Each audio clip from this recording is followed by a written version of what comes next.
ani kelenya gafeba min tɛgɛdɔn bilara anw ka jamana tɔgɔ la waati tɛmɛnw na n'a bɛ wele ko accord pour la paix ale kɔni kɛra hakilinabaw ye bɛɛ ani kelenya hakilina caman tara minnu kɔnɔ anw ka jamana tɔgɔ la o hakilinabaw la fɛn bɛ tali kɛ sigi k'a fɔ belebele dɔ bolodara kɔnɔ ni o bɛ conférence d'état national kofɔ an ka jamana kɔnɔna la ale conférence d'état national maliden bɛɛ lajɛlen kun sigilen bɛ k'a kɔnɔ k'a sabu kɛ a bɛna kɛ sababuba ye ka se ka bɛɛ ani kelenya basigi ale yɛrɛ kɔni segin anw ka jamana fantan ani naani bɛɛ lajɛlen fɛ ka ba hakilinaw sigira sen kan an ka jamana ɲɛmaw ka taa se i k'a dɔ dɛmɛma jɛkulu wɛrɛw bɛɛ lajɛlen ye wulikajɔw kɛ walasa nin ko in a bɛ se ka sabati an ka jamana tɔgɔ la cogo min na o kɛra sababu ye bɛnkan ale ka se ka bolonɔ bila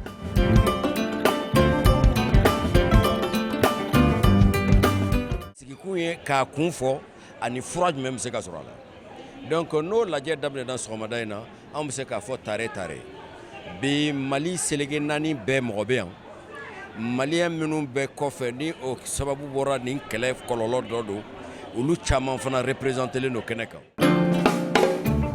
Nafa min b'a la sigikafɔ ye damu de ye an ka jɛ k'a fɔ mɔgɔ kelen hakili kelen gouvernement fɛ n'an y'a kɛ ɲɔgɔn kan an bɛ ɲaman bɔ kunkun bɔ ɲɛɲɛ na o tuma na mugu min mana sɔrɔ o la o ye jamana ta ye. Kalafili ale ma se ka ɲɛnamaya yɔrɔ mun na hakilinabaw tara min ye faga nɔnɔbila faga olu ka se ka sigi o baaraw ka boloda an ka jamana o yɔrɔ kofɔta ninnu na baaraw bɛɛ lajɛlen tɛmɛnen kɔ a yira k'a fɔ olu bɛ kɛ sababu ye min bɛ tali kɛ an ka forobacɛw ka taa se hakilina wɛrɛw ma jamanaden minnu bɛ yen ni tɔɲɔ b'u kan u bɛɛ lajɛlen ka lafiya sɔrɔ wa u sen ka don jamana ale ka duguma baaraw taa ɲɛ na walasa u ka ɲɛnamayaw o bɛ se ka kɛ lafiya kɔnɔ cogoya min na Maliden bɛɛ kun sigi bɛ ka fɛn min kɔnɔ o ye conférence d'état national ye. An bɛ lajɛ min na bi nin ye lajɛ nafamaba ye Mali ma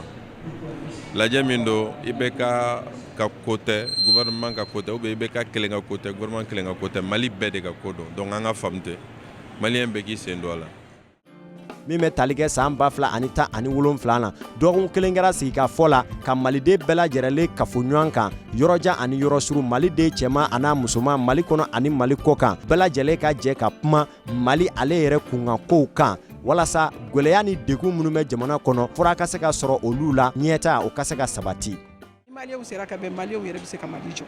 ni Maliyɛnw sera ka bɛn Maliyɛnw yɛrɛ bɛ se ka problème fɛn fɛn bɛ jamana kɔnɔ Maliyɛnw bɛ se ka a kɛ en sorte que o problème ka ɲɛnabɔ.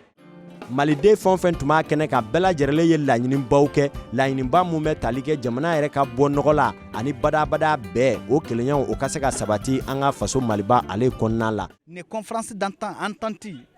bɛn de don ne bɛn kuma de nana mɔgɔw bɛɛ ka ɲɔgɔn kunbɛn hali ne 100% tɛ 80% kɔni parce que kuma dɔw bɛ yen il faut que an ka ɲɔgɔn faamu o kuma la. Jamana ɲɛmaw kɔni bɛ ka wulikajɔ bɛɛ lajɛlen kɛ walasa o baara ninnu olu bɛ se ka sabati cogoya min na laɲini minnu kɛra ni o ye bɛɛ ye bɛɛ ale lasɔrɔli tɛ ko nɔgɔ ye nka ni malidenw jɛra k'u fanga fara ɲɔgɔn kan a yira k'a fɔ baara in ko a bɛ nɔgɔya kosɛbɛ. Bɛnkan sɛbɛn min b'a la ka kofɔ ni gɛlɛya dɔw jateminɛna la o sigikafɔ n'o ɲɔgɔn faamuyaw baaraw taara kɛ Aligekaw fɛ yen. An bɛ yan bi parce que an b'a fɛ a ka accord ka appliquer ni accord appel kɛra y a pas de problème. Ka an ka ɲɛnamaya kɛ bɛɛ ani hɛrɛ kɔnɔna la o bɛ se ka sabati cogoya min na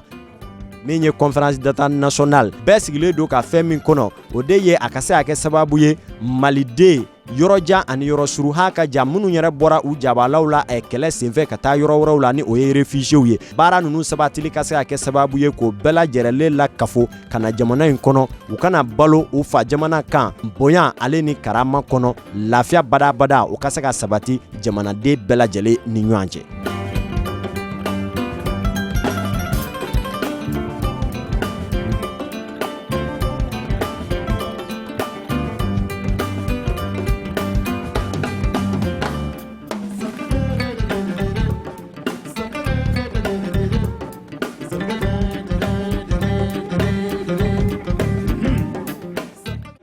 Ni kɛlɛ ma ban jamana kɔnɔ